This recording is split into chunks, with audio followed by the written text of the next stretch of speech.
हाँ जी उदय भाई। ओम गुरु जी, ओम। जैसे आपने इतने दिनों में, अभी 4-5 दिनों में सिखाया, जी जल नीति, रबर नीति, कुंजन क्रिया, तेल नीति, ये सभी अब हम उधर हमारे गांव जाने के बाद कैसे चालू रखना है, कितने दिन तक करना है, हफ्ते में कितने दिन तक करना है और कितने महीने तक चालू करना रखना है इसको? वैसे तो मैं अपने बीच बीच में वक्तव्य में जी बोलता जाता हूं कि ऐसा करना वैसा करना, इतने दिन करना। सप्ताह में एक बार या 2 बार कंपलसरी रख लीजिए अच्छा। इन क्रियाओं को करने के लिए। जी और मैं ये कहता हूं सप्ताह में एक दिन जो छुट्टी का दिन होता है, वो आपके ऑफिस की छुट्टी है, काम की छुट्टी है, दुकान की छुट्टी है, लेकिन वो छुट्टी का दिन अपने लिए लगाइए। अपने लिए लगाइए। कम से कम प्रातः 6 बजे से लेकर के 10 बजे तक का समय अपने लिए खर्च कीजिए। सारे मोबाइल वगैरह बंद कर दो, फ्लाइट मोड पर लगा दो, ठीक है।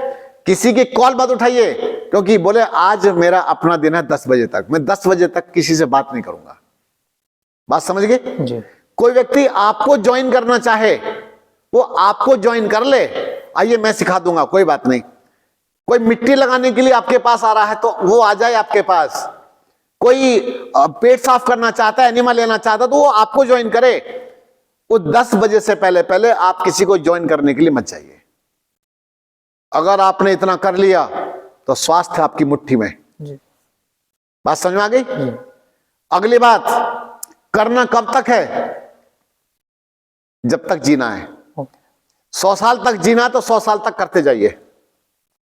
जब आपको मरने का मन करे, बीमार होने का मन करे, तो क्रियाओं को छोड़ देना, फिर आराम से निकल जाओगे।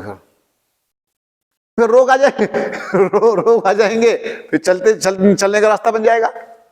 तो सप्ताह में एक बार या 2 बार अपने पूरे शरीर का शोधन करते रहें। जल नीति भी कर लें, रबर नीति भी करें, कुंजर क्रिया भी करें, और मिट्टी की पट्टी भी लेवें और एनिमा लेवें। आप कहेंगे जी मिट्टी शहरों में नहीं मिलती, गलत बात है। तुम चाहो तो ट्रक का ट्रक भर के ले आओगे, लेकिन चाहते नहीं। मिट्टी हर मिल जाएगी, कुम्हार को ढूंढो। कुम्हार चिकनी मिट्टी लाता है, जहां से भी लाता है, सुखाता है पहले, वो अच्छी नेचुरोपैथ है, वो भी सुखाता है, कूटता है, बारीक करता है, छानता है, उसके बाद बोरा भर के रखता है। ऐसा ही है ना?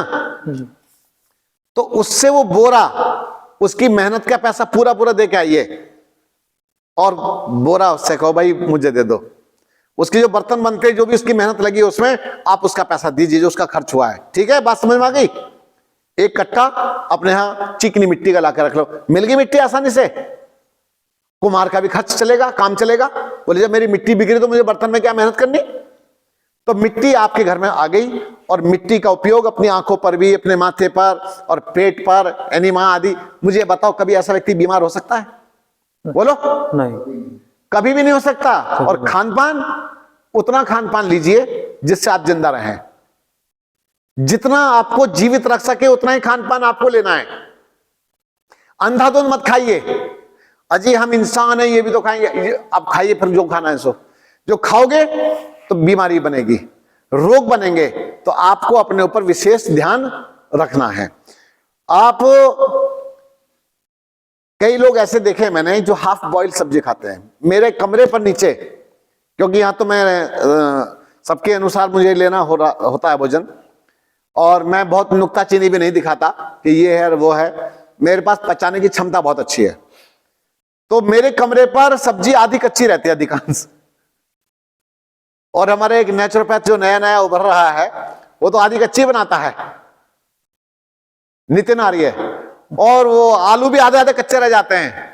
बोले ना गुरुजी सब चल जाएंगे। मेरे हाँ भाई सब चल जाएंगे तो बोले सब चल जाएंगे। तो इसी तरह से अब जो पीछे झांक झांक के देख रहा है, ये भी ऐसे कर देता है। तो इसी प्रकार से कच्ची कच्ची, आधी कच्ची जो सब्जी होती है वो हानि नहीं करती। चलो मैं आपसे बात पूछता हूं, कभी किसी ने कच्चा आलू खाया है? नहीं। कच्चा आलू हमने खाया है, खूब खाया है। और किसी ने आलू का रस पिया है? हमने पिया है, और शहद डाल करके पिया, बड़ा आनंद आया। आलू का रस जब निकलता है ना, आलू को धो करके साफ कर लीजिए और उसको जूसर में उसका जूस निकाल दीजिए। क्या जूस निकल करके आता है, एक बार जरा आलू के जूस के बारे में पढ़ करके देखना। बड़े लाभ हैं उसके भी, कितना मिनरल का भंडार है वो भी, कितनी चीजें उसके अंदर भरी पड़ी हैं। तो इसी प्रकार से हम जितना कच्ची कच्ची फाइबर की ओर बढ़ेंगे, फाइबर की तरफ बढ़ेंगे, उतना ही हमारा स्वास्थ्य बढ़िया रहेगा। अब आपकी समस्या बनती है कि जी फाइबर भी तो शुद्ध नहीं मिल रहा।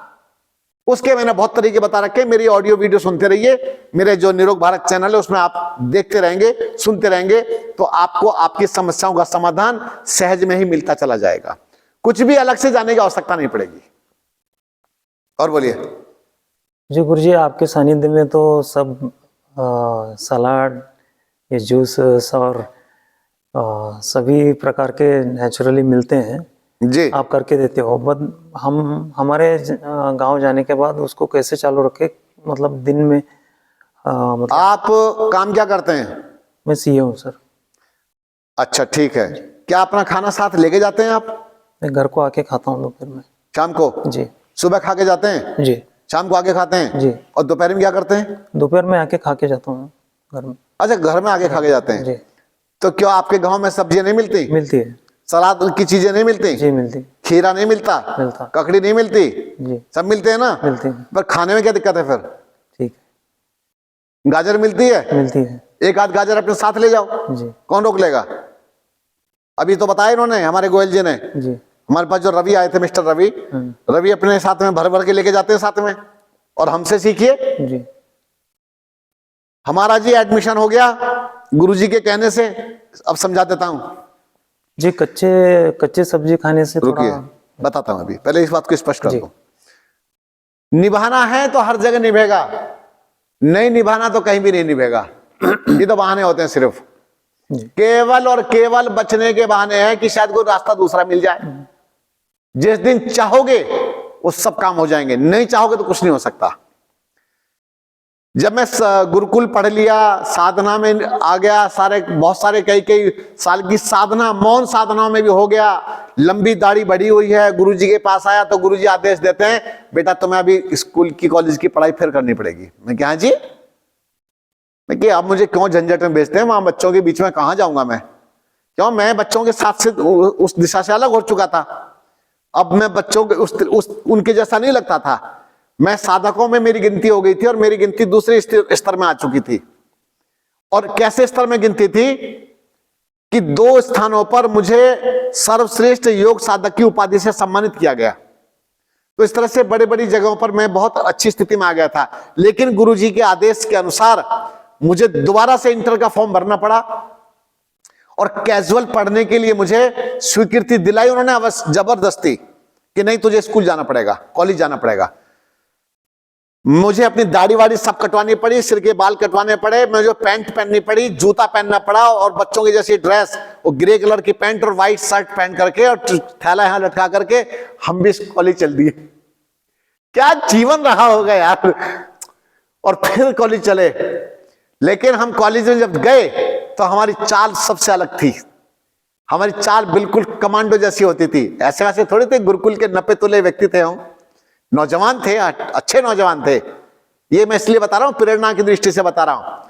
तो हम अलग ही दिखाई देते थे, चलते हुए अलग ही दिखाई देते थे। पूरे मैदान में जब चलते थे तो बिल्कुल अलग चाल थी। अब सुनो बात, मैं थोड़ा सा और बता देता हूं। प्रतिभा कहीं भी छिपती नहीं है। मुझे ऐसी क्लास में डाल दिया गया जो सबसे निकम्मी क्लास थी, जो सबसे निकम्मी का मतलब है वो हुड़दंगी जो होते थे। मुझे ऐसी क्लास में बैठा दिया, पता नहीं सी ग्रेड था जना कौन सा था, वो अजीब विचित्र टाइप की थी। सारे ऐसे ही थे, और एक दो तो ऐसे थे गुटखा भी चबा लेते थे। वो सारे उपद्रव करते थे वे लोग, और मैं उनके बीच में चुटिया वाला व्यक्ति, इतनी लंबी चोटी मेरी, और मैं वहां बैठा हुआ। 1 दिन हो गया, 2 दिन हो गया, 3 दिन हो गया। अच्छा, मेरी जब क्लास थी, वो क्लास, हमारे यहां एक नियम था, प्रार्थना के समय 4 मिनट एक बच्चे को प्रतिदिन बोलना होता था मंच पर। लेकिन जो मेरी वाली क्लास थी, उस क्लास की तरफ अध्यापक कभी आया ही नहीं। क्यों? उसमें से कोई था ही नहीं बोलने वाला। और पहली बार अब मैं उस क्लास में बैठा हुआ था, और जब मैं प्रेयर में साथ में बैठा हुआ था, मास्टर जी मास्टर जी बोले हाँ, बोला शास्त्री जी मैं तो ना भी करूं इतने में तो उन्होंने मेरे पीछे हाथ लगाया, लड़कों ने यूं खड़ा कर दिया, शास्त्री जी आप ही जाओ। लड़कों ने, तो मैं तो उनका साथी बन गया था, तो बोले खड़ा कर दिया, बोले नहीं आप जाओ। अपनी क्या है, मैं ठीक जाता हूं। और मैं चला यूं ऐसे, और मंच पर जब पहुंचा तो जानते 4 मिनट इतने खतरनाक थे वो, मैं ऐसे ही बोलता था पहले भी, इतने खतरनाक थे 4 मिनट। 2 मिनट तो मैंने अध्यापकों को लेकर के बात की, क्योंकि मैंने एक अध्यापक को बीड़ी पीते हुए देख लिया था। मैं वहां पढ़ने गया हूं, लेकिन मैं पहले पढ़ाता भी था। अब उसके बाद मैंने बच्चों की हरकतें देख ली थी। 2 मिनट जो होते थे, 2 मिनट अध्यापकों के लिए और बच्चों के लिए बड़े भारी थे वो, याद रखना। 2 मिनट अध्यापकों के और 2 मिनट बच्चों की, क्या होता 2 मिनट, लेकिन 2 मिनट के अंदर जो पॉइंट्स थे, जो बातें थी, वो सिलेक्ट कर करके मैंने बच्चों के सामने रख दी, सबके सामने रखी।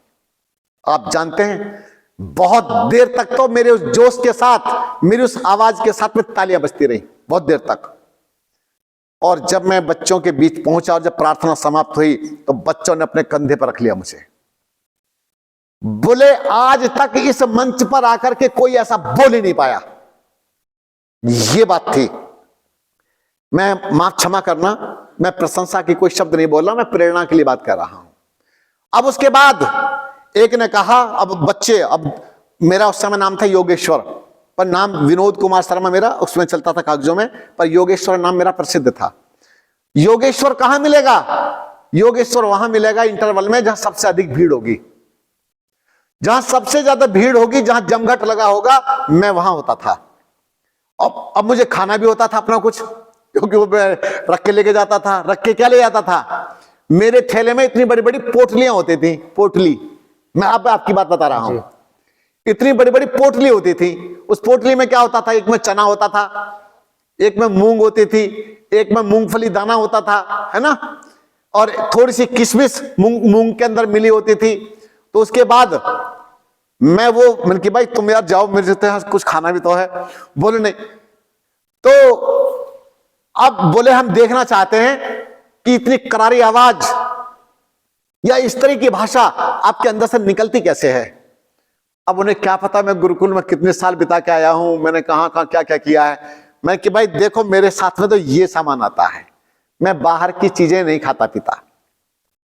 आपको मैं बताता हूं परिवर्तन कैसे आता है। उन बच्चों के टिफिन बदल गए थे, बच्चों के टिफिन में परिवर्तन आ गया था, बच्चों की जीवन शैली में परिवर्तन आ गया था। वो दोपहरी के इंटरवल के समय केवल और केवल ब्रह्मचर्य पर चर्चा होती थी। समझ रहे बात मेरी? ब्रह्मचर्य पर चर्चा होती थी और खान पान पर चर्चा चलती थी। मेरी क्लास के सारे बच्चे एकदम संभल गए थे। एक दिन मेरे साथ छोटी सी एक दुर्घटना हुई। दुर्घटना मतलब किसी ने मुझे छेड़ दिया। छेड़ना मतलब मेरी चुटिया से हाथ ऐसे पकड़ करके ऐसे हिला दी हो किसी ने। मैंने कहा भाई तुमने मेरी चुटिया क्यों पकड़ी? बोले मेरी मर्जी। मैंने क्यों हो, तुम तो गुंडा लग रहे हो देखने में। मैंने कहा भाई गुंडे हमने बहुत तो सीधे किए, पर हम स्कूल में यहाँ कॉलेज में आए हैं, पढ़ने के लिए आए हैं। गुंडे हमने पहले कई कूट लिए थे हमने पहले, पर हम अभी बताना नहीं चाह रहे। अब मैं आया अपनी कक्षा में तो मेरा मुंह थोड़ा सा ढीला लटका सा, पर वो क्लास वाले बच्चे इतना प्रेम करते थे, इतना प्रेम करते थे कि वो कहीं भी मतलब सोचो कि मेरे मुंह से निकला शब्द उनके लिए भगवान का शब्द था। पूरी क्लास संभल गई थी, पूरा कॉलेज मुझे वहां रख करके धन्य था अपने आप में। तो उसके बाद जानते क्या हुआ? मैंने कि भाई एक लड़के ने मेरी, पता नहीं वो मुस्लिम था जाने कौन था, उसने मेरी चुटिया पकड़ के ऐसे हिलाई। अरे इतनी हिम्मत, शास्त्री जी की चुटिया पकड़ दे कोई, हमारे रहते रहते कुछ चुटिया पकड़ दे कि नहीं कोई छोड़ो यार। बोले नहीं चलो। अरे मैं तो मना करता रह गया, मुझे उठाकर ले गए। बोले कौन है बताओ बताओ। मैं उसे देखूं, एक लड़का जिसने चुटिया पकड़ी तो उसके साथ खड़ा था, मैंने इशारा यूं ही किया था, इतने में तो धो डाला। अरे बोले, मैंने कि यार ये नहीं था, मैं तो इशारा कर रहा था, ये उसके साथ था। तुमने इसे पीट दिया। उसके बाद जब वो मिला, उसकी अच्छी तरह हजामत बनाई और प्रधानाचार्य जी के पास पकड़ के ले गए। बोले इसने हमारे शास्त्री जी का अपमान किया है। तो मैं आपको बताता हूं, अच्छाई के साथ जियोगे तो अच्छे लोग भी तुम्हारे साथ खड़े होंगे। तो अपने जीवन को स्वयं बदलना शुरू करो। तुम्हारी जीवन की कोई मजबूरियां नहीं है, उन मजबूरियों को लात मारो, ठोकर मारो, कुछ नहीं, और आगे बढ़ने का रास्ता खोजो। जी गुरुजी। और कुछ? गुरुजी, ये एनिमा जो होता है वो मैंने सुना है, पता नहीं मुझे, कि हैबिट फॉर्मिंग होता है, और मतलब ये ज़्यादा करने से इसमें खुश्की आ जाती है, ये सब। मैं आपकी बात से सहमत हूं, ज्यादा करने से खुश्की नहीं, आंतों में कई सारे नुकसान हो जाते हैं, रेक्टम में। जी जो लोग 2-2 बार दिन में एनिमा देने का परामर्श देते हैं, मैं उनका खंडन करता हूं। जी लेकिन मैंने आपको बात कही सप्ताह की। जी सप्ताह में एक बार ऐसा समझो कि जैसे हम बाहर से नहाते हैं, जी ऐसे थोड़ा सा पानी अंदर भेज करके, सामान्य सादा पानी या नींबू का पानी भेज करके हमने रेक्टम को साफ कर लिया। जी। जो एक सप्ताह में थोड़ी बहुत गंदगी चिपकी पड़ी रह गई होगी, वो निकल के साफ हो गई। जी ठीक है जी तो ये कोई हानि की बात नहीं है। हमारे पूर्वज ऋषि लोग भी बस्ती क्रिया के नाम पर इसको किया करते थे। जब आप एनिमा का पूरी डिटेल मेरे चैनल में आप सुनोगे तो आपको कई सारी जानकारी मिलेंगी। जी। और कुछ? गुरुजी, ये जल नीति, रबर नीति, ये भी सप्ताह में एक ही बार करना है? इसको बार बार रिपीट मत करवाइए, मैं पहले बोल चुका हूँ, सप्ताह में एक बार। और ये फ्रूट्स टाइम क्या रहता है खाने का? सुबह खाने का समय भूख होती है, अच्छा। कोई समय नहीं होता। बोलते हैं कि शाम को फ्रूट्स पचते नहीं है, खाना नहीं है। सुनिए मेरी बात। जी। पहली बात तो यह है कि आग जलाइए। आपके और हमारे अंदर आग खत्म हो जाती है तो कुछ नहीं पचता, जिसको बोलते हैं जठराग्नि। जठराग्नि मंद पड़ी होती है। शाम के समय फ्रूट्स ना खाएं, ये नियम ठीक है। आप प्रातः काल में फल लीजिए, ठीक है, दोपहर तक भी ले लीजिए, कोई आपत्ति नहीं। और मैं एक बात कहता हूं कि धूप के समय तक भी ले लीजिए, जब तक धूप है। और जैसे सूर्य अस्त हो उसके बाद में फल नहीं लेना चाहिए। और बोलिए। जी, धन्यवाद।